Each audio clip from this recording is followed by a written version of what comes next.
ஒரு பேர் சொல்லி நல்ல மேலே வச்சு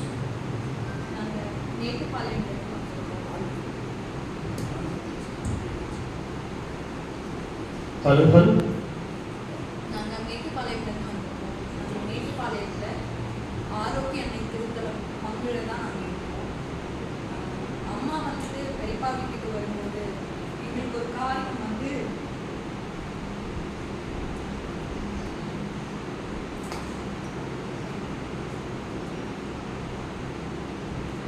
ரொம்ப தடப்பட்டுட்டே இருந்துச்சு. அப்போ பெரியப்பாவும் பெரியமாவும் அம்மா கிட்ட இங்க வா சொல்லி சொன்னாங்க. அப்போ அம்மாவும் அத்தையும் இங்க வந்தாங்க. அப்போ என்னால் அங்கே வர முடியல.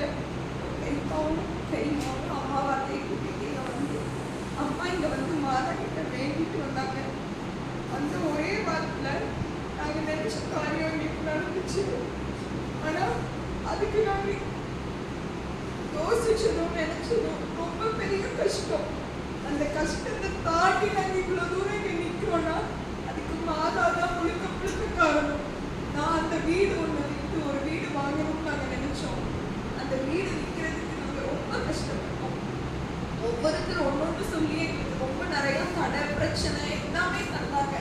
ஆனாலும் பெரியப்பா இங்கிருந்து கொடுத்து விட்ட தீர்த்தத்தை நாங்கள் அந்த வீடு முழுக்க தெளிச்சோம். அந்த வீடு முழுக்க தெளிச்ச 3ஆவது நாள் எனக்கு ஆள் வந்தாங்க. வந்து நாங்கள் இந்த வீட்டை வாங்கிக்கிறோம் அப்படின்னு சொல்லி எனக்கு ஒரு டோக்கன் அட்வான்ஸ் கொடுத்துட்டு போனாங்க. அதை கொடுத்துட்டு போன ஒரு 2 வாரத்தில் நான் வாங்கணும்னு நினச்ச வீட்டுக்காரங்க எனக்கு ரொம்ப ப்ரெஷர் கொடுத்தாங்க.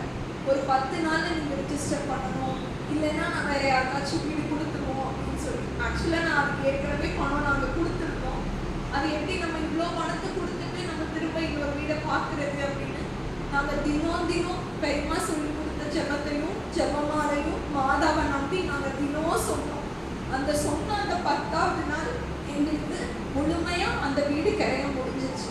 அந்த வீடு கரைய முடிஞ்ச கையோட இந்த வீட்டையும் நாங்கள் முடிக்கணும்னு நினச்சி 2 ரெஜிஸ்ட்ரேஷனும் ஒரே நாளில் வச்சுருந்தோம். ஆனாலும் எங்களுக்கு கரையம் பண்ணி கொடுத்தவங்க என் கையில் அமௌண்ட் கொடுக்கல. அவங்க என்ன சொல்லிட்டாங்க, ஒரு 2 days வெயிட் பண்ணுங்க அப்படின்னு சொல்லிட்டாங்க. அப்போ நான் வாங்கணும்னு நினச்ச வீட்டுக்காரங்க ரிஜிஸ்ட்ரேஷனுக்கு வந்துட்டாங்க. என் கையில் 10 பைசா கிடையாது. நான் வெறும் ஆளாக தான் போய் நாங்கள் நின்னேன். ஆனால் என்னோட ஒரே நம்பிக்கை, மாதா நீங்கள் கூட இருங்க, என்னால் முடியும் அப்படின்னு நம்பி நான் அங்கே போனேன். எனக்கு 2 நாளில் கொடுக்குறேன்னு சொன்னவங்க நான் கையெழுத்து போட்டுட்டு வந்த ஒரே நிமிஷம் வெளியே வந்தோன்னே எனக்கு செக்கு கையில் கொடுத்துட்டாங்க.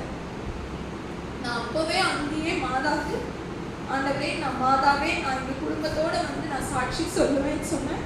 அதே மாதிரி என்னோட கணவர் வெளிநாட்டிலேருந்து வந்திருக்காங்க. அதனால நான் எங்கள் குடும்பத்தோட சாட்சியாக வந்து நிற்கிறேன். மாதாவுக்கு ரொம்ப நல்ல கையில்